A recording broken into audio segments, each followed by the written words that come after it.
السلام علیکم ورحمۃ اللہ وبرکاتہ۔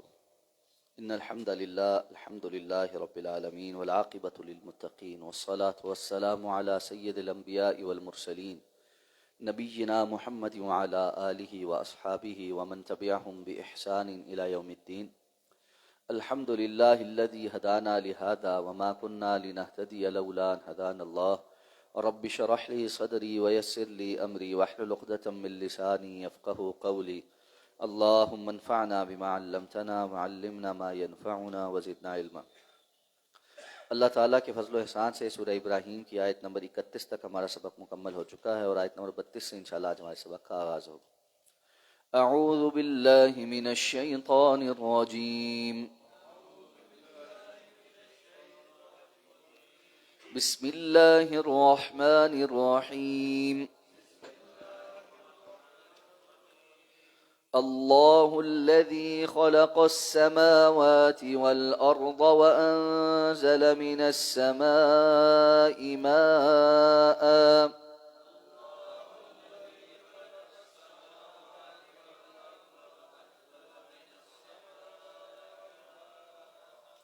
فأخرج به من الثمرات رزقا لكم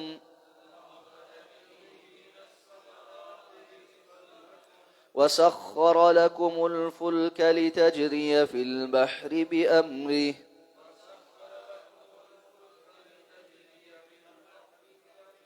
وسخر لكم الأنهار وسخر لكم الشمس والقمر دائبين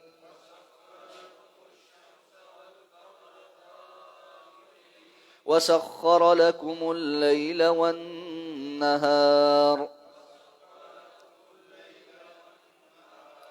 وآتاكم من كل ما سألتموه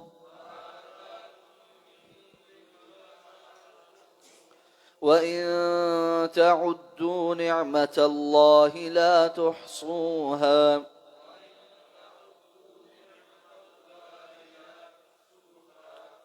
إن الإنسان لظلوم كفار۔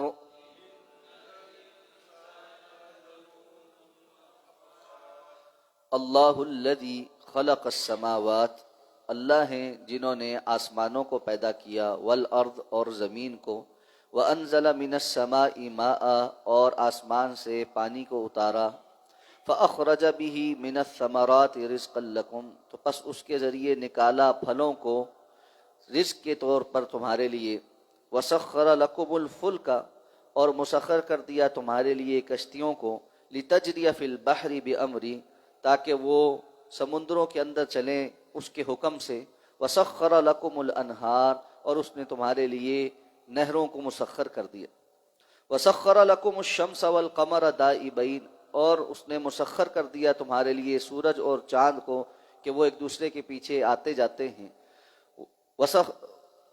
وسخر لكم اللیل والنہار اور اس نے مسخر کر دیا تمہارے لیے رات اور دن کو، وآتاکم من کل ما سألتموه اور تمہیں وہ سب بھی دیا، اس میں سے بھی بہت سا دیا جو تم نے اس سے سوال کیا، وَإِن تَعُدُّوا نِعْمَةَ اللَّهِ اور اگر تم اللہ کی نعمت کو شمار کرو، لا تحصوها تو تم اس کو شمار نہیں کر سکتے۔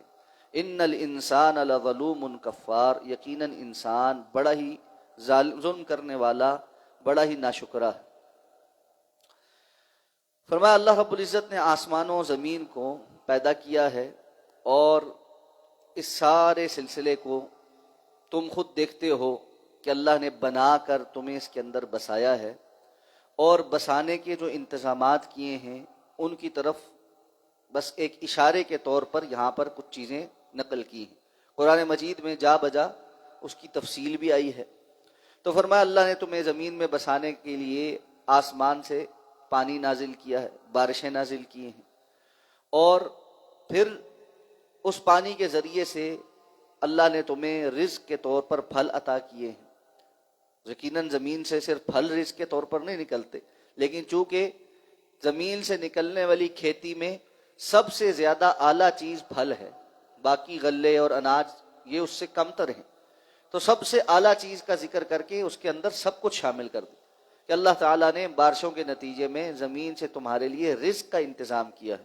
اس کا پورا ایک نظام ہے، کس طرح بارشیں ہوتی ہیں، کس طرح زمین ہری بھری ہو جاتی ہے، پھر اس میں سے اللہ تعالیٰ جو ہے مختلف کھیتیاں اور درخت پیدا فرماتے ہیں، اور ہر ایک کے رنگ اور ذائقے مختلف ہیں.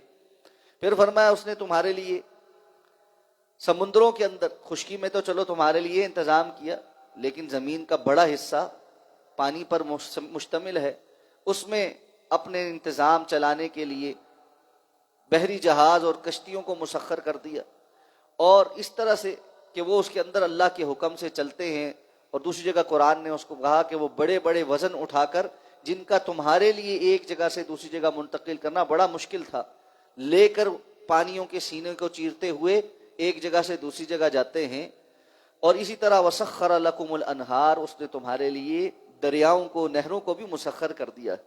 سمندروں کے علیحدہ معاملات ہیں کہ وہ کھارے پانی کے ہیں، اور میٹھے پانی کے جو دریا اور نہریں ہیں ان کے علیحدہ معاملات ہیں، ان کو اللہ نے علیحدہ طریقے سے تمہارے لیے مسخر کیا. ہر چیز اپنی اپنی جگہ پر کوئی نہ کوئی کام کر رہی. اسی طرح فرمایا سورج اور چاند جو مسلسل ایک دوسرے کے پیچھے آتے جاتے ہیں، ایک روٹین ہے ان کی.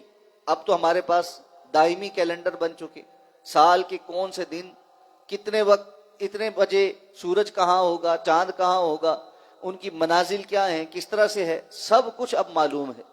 اس کے ساتھ ساتھ فرمایا وسخر لکم اللیل والنہار، اس سورج چاند کی وجہ سے اللہ نے تمہارے لیے رات اور دن کا بھی ایک سلسلہ بنا کر مسخر کر دیا ہے کہ پورا دن انسان کام کرتا ہے اور جب تھک جاتا ہے تو اللہ نے اس کے سکون کے لیے رات پیدا کی ہے.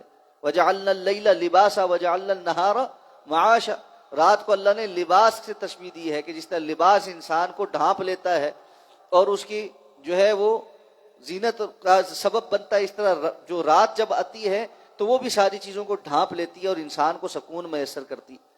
تو اس لیے فرمایا تمہارے لیے رات اور دن کو بھی مسخر کیا ہے.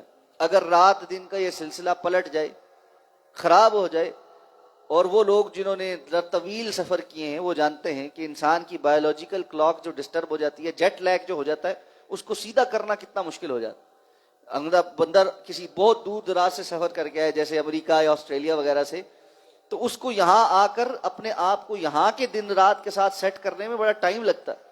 اس کی نیند کے اوقات ڈسٹرب ہو جاتے ہیں، اس کی وجہ سے اس کے کھانے پینے کے اوقات ڈسٹرب ہو جاتے ہیں.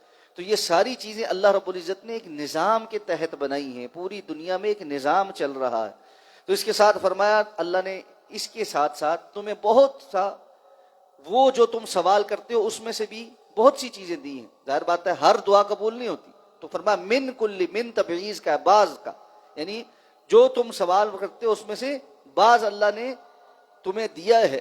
اور کتنا ہی چیزیں ایسی دی ہیں جو بن مانگے اللہ کی تمہارے پاس موجود ہیں. اس لیے فرمایا اللہ کی نعمتوں کو تم گننا شمارو تو شمار نہیں کر سکتے.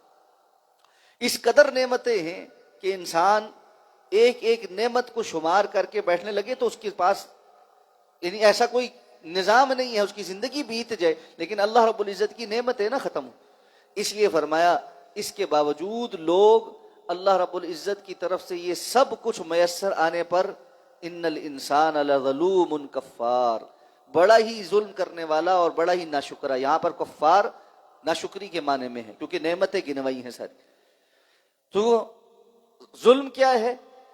ظلم یہ ہے کہ ان ساری چیزوں کا خالق اور مالک اللہ کے بجائے اوروں کو بنانا شروع کر دیتا ہے، اللہ کے ساتھ دوسروں کو شریک کرنا شروع کر دیتا ہے. اور کفار ناشکرا کیسے ہے کہ ان نعمتوں کے شکر بجا لانے کے طور پر اللہ کی عبادت کے بجائے دوسروں کی عبادت کرتا ہے. اس لیے اللہ رب العزت کی اس بتائے ہوئے اصول کے مطابق ظلم سے بچا ہوا وہ ہے جو شرک سے بچا ہوا، اور ناشکری سے بچا ہوا وہ ہے جو عملی طور پر اللہ رب العزت کی عبادت کر کے اللہ کا شکر ادا کرتا. حضرت داؤد علیہ السلام اور ان کی آل پر کیے جانے والے انعامات کا تذکرہ فرما کر یہی حکم دیا تھا، اعملوا آل داود شکرا، آل داود شکر کے طور پر عمل کرو. اس لیے شکر زبانی بھی ہے، الحمدللہ اللہ آپ کا بڑا شکر. تو دنیا جو ہے نا وہ بڑے آرام سے کھا پی کے بڑا کچھ استعمال کر کے زیادہ سے زیادہ بعض لوگ بہت جو ہے نا اللہ پر احسان کرتے ہوئے کہتے ہیں ہاں جی الحمدللہ بڑا کچھ ہو گیا جی، لیکن عملی طور پر ان کی زندگی ساری ناشکری سے بھری ہوتی. اور بہت سے ایسے بھی ہیں جن کو تو زبان سے بھی اللہ کا شکر ادا کرنے کی توفیق نہیں.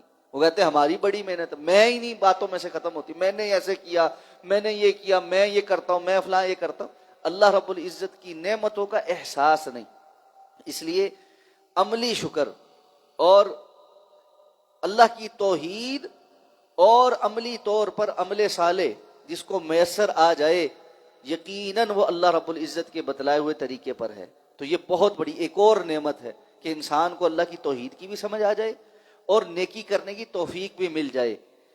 اس لیے سلف میں سے بعض کہتے تھے کہ ان نعمتوں کا شکرانہ مزید ایک اور شکر کا متقاضی ہے، اور وہ شکر پھر ایک مزید شکر کا متقاضی ہے. یعنی یہ بات پہلے یہ سمجھ آ جانا کہ اللہ نے یہ نعمتیں دی ہیں، اس پر شکر جب بندہ ادا کرتا ہے وہ بھی اللہ کی توفیق سے کرتا ہے. یہ توفیق مل گئی کہ اللہ کا شکر ادا کیا ہے تو یہ بھی ایک اور شکر کا متقاضی. اس لیے شکر کا یہ سلسلہ ہم حق نہیں ادا کر سکتے.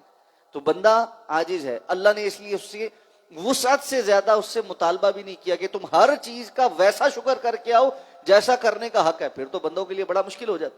اس لیے اللہ نے انسان کی استطاعت کے مطابق اس سے مطالبہ کیا ہے. یہی وجہ ہے نا سید الاستغفار میں ہم کیا کہتے ہیں، وَأَنَا عَلَىٰ عَهْدِكَ مَا اسْتَطَعْتُ، یا اللہ میں آپ کے ساتھ کیے گئے عہد و پیمان پر اپنی وسعت کے اپنی استطاعت کے مطابق. اب یہ نہیں ہے بندے میں استطاعت زیادہ ہو اور نعوذ باللہ اللہ کو دھوکہ دے سکتا ہے کہ جی میری تو استطاعت ہی نہیں ہے. اللہ کو بڑا پتا ہے کہ بندے کے اندر کتنی استطاعت. اس لیے اپنی حد المقدور کوشش کے ساتھ اللہ کی توحید پر کاربند رہ کر عمل صالح کرتے رہنا تاکہ زندگی میں ملنے والی لا تعداد نعمتوں کا شکر ہو جائے. اللہ ہمیں سمجھ کر عمل کرنے کی توفیق عطا فرمائے. سبحانک اللہم و بحمدک، نشہد ان لا الہ الا انت، نستغفرک.